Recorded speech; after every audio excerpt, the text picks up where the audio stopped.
Scene, classroom. Students are seated. Miss Priya enters. Narrator. Social media is a big part of our lives today. Let's see how it affects students like us, both the good and the bad. Miss Priya.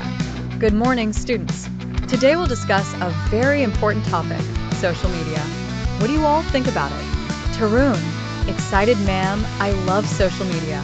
I post every day and get so many likes. Yuvi. Yes.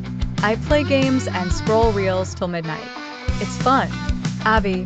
Worried, but Yuvi, you are always sleepy in class now. Yuvi. Yawning, yes. I sleep late because of my phone. Priya. Ma'am, I use social media too, but only for learning new things like art and science experiments. Miss Priya. Very good, Ria. That's how it should be. Social media is helpful when used the right way, but too much of it is harmful. Tarun, looking guilty. I don't study well now. I keep checking my phone. Avi. Even I feel sad when I see others looking perfect online. Miss Priya. That's called comparison. Social media shows only the best parts of life, not the full story. Miss Priya. Don't let it affect your self-worth. Priya.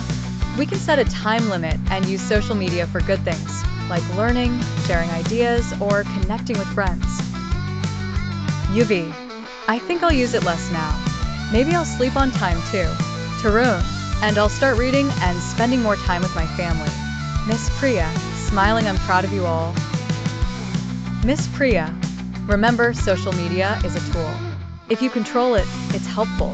If it controls you, it's harmful. All students, thank you, Miss Priya, will be smart online. Narrator.